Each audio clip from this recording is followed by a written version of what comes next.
My name is Carl Hinder and you're listening to the Salon Help Good to Go podcast, the podcast for salon and spa owners who are looking to grow.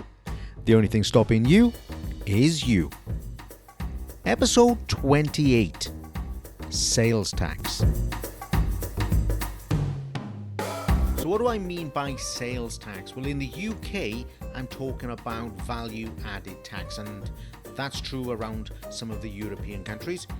In the USA and Australia, we are talking about sales tax.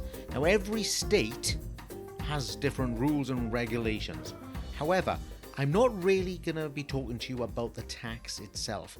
This podcast is really about the fear, if you like, and the mismanagement and how it can damage your business if you don't understand it and embrace it. Largely speaking, I'm going to be talking about the VAT system, the value added tax system in the UK, but you can apply this to your tax system wherever you are in the world.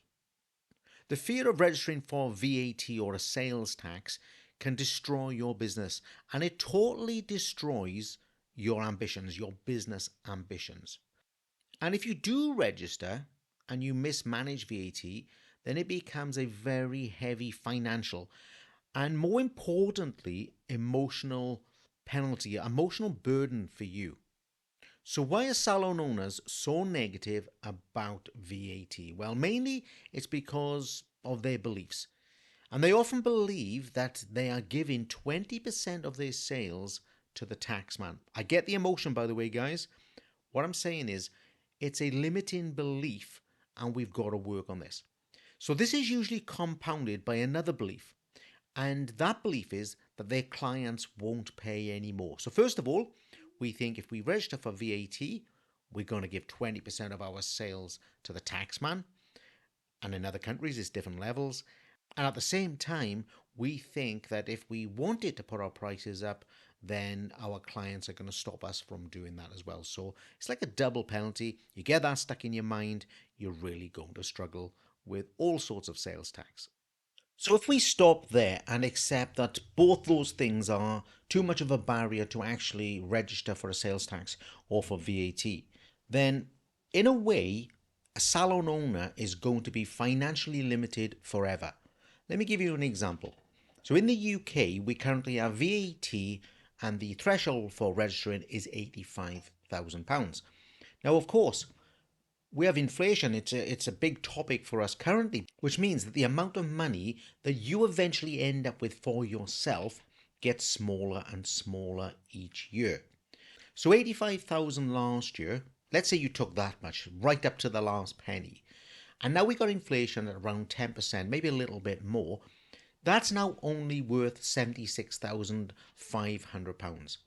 Let's say inflation continues something like it is at the moment. Well, this time next year, it's only going to be worth £68,850. Now, you can resist all you want. You can say, I'm not going to register for VAT for all the reasons that I've given so far. But that 85,000 is going to get smaller and smaller and smaller and smaller until really it's worth very little at all. Now, when I'm talking like this, I'm assuming that you, the salon owner, are operating totally legally, of course. There are obviously people out there who find ways around the system, but I'm talking to the legal operators. Eventually, you're going to be working for nothing.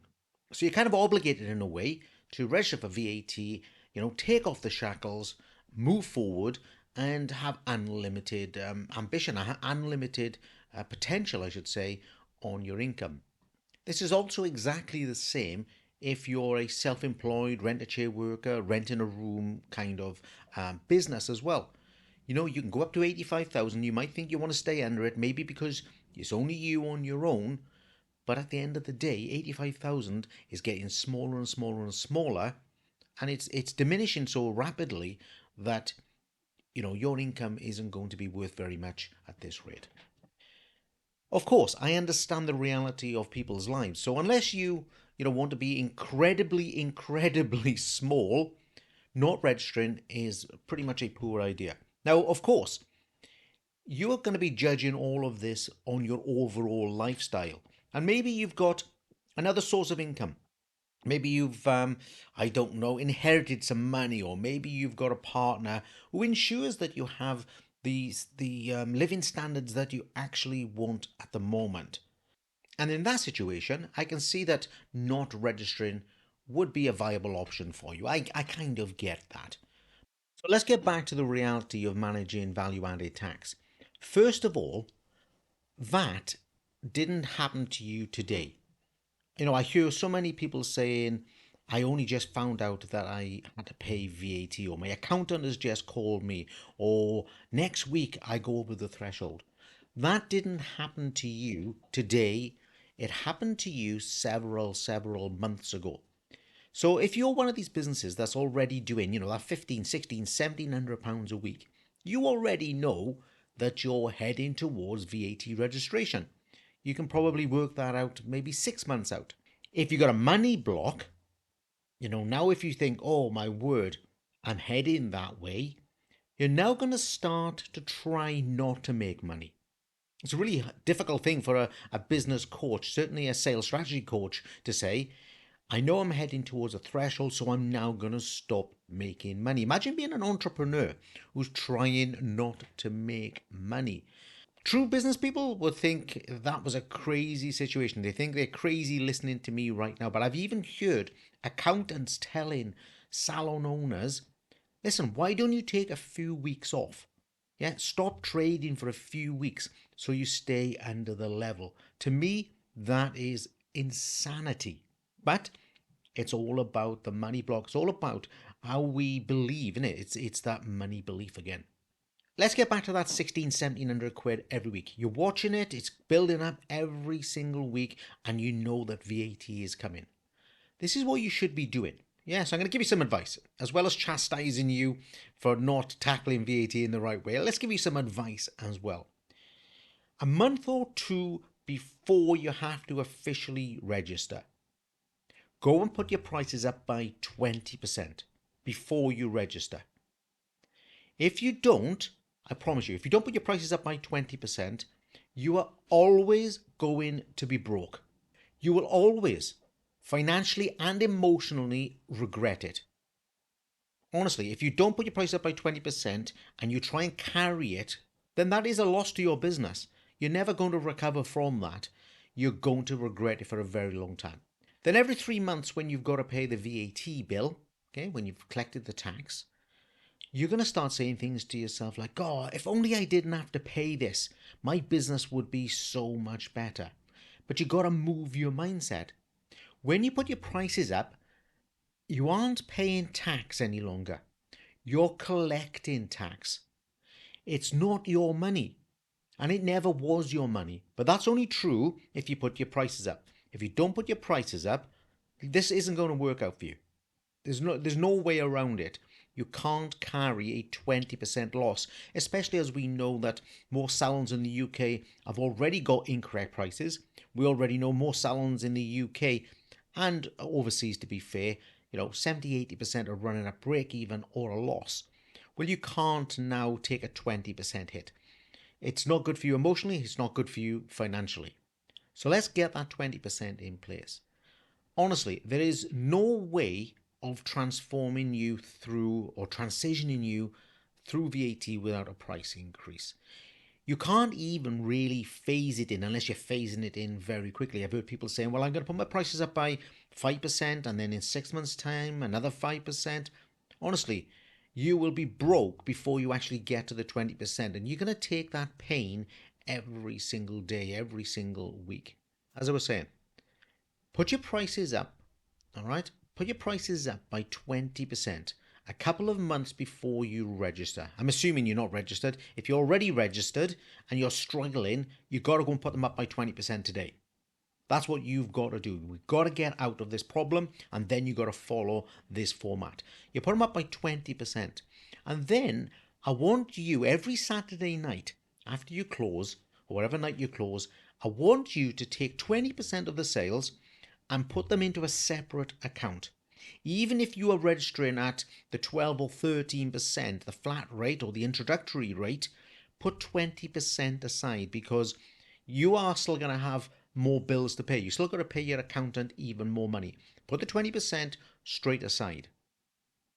Now, doing this a couple of months before you actually have to register will mean that as soon as you register, you'll have money in the account. You will already be ahead of the game, if you like, and you'll be practicing.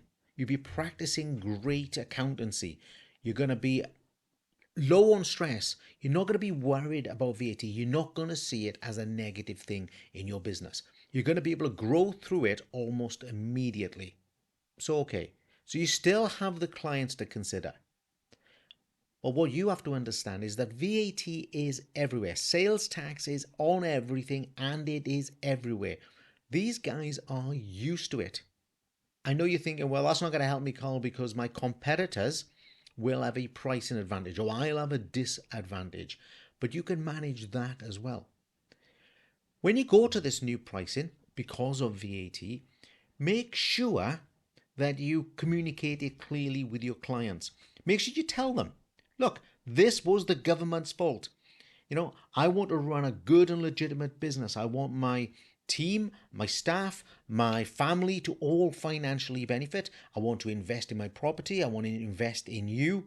And so I have to go down this path. Make it a real positive. Don't be submissive about it. Don't hide it away. Blame it on the government. Tell them how it is. Tell them the benefits of what's going on. The majority of people are going to support you. If there's a few that don't support you, remember, the next set of clients that come along won't know any different. So if you lose a few, you're going to need a marketing drive to pick up a few new clients as well. They won't know any difference.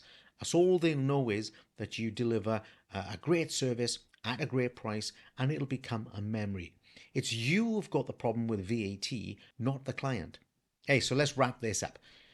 The VAT or sales tax barrier is all in your mind. The problem is all in your mind.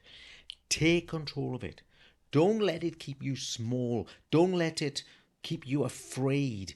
Don't let it stop you from growing. Because we know that if you stop growing and inflation hits you, you're gonna be broke. And that's all for this week. Thank you for listening to the Salon Health Good to Go podcast. Take a look in the show notes for some useful links and please leave me a review. Let other salon owners know that I'm here every Sunday at 4 p.m. trying to kickstart their week. Take care, guys. I'll see you on the next episode.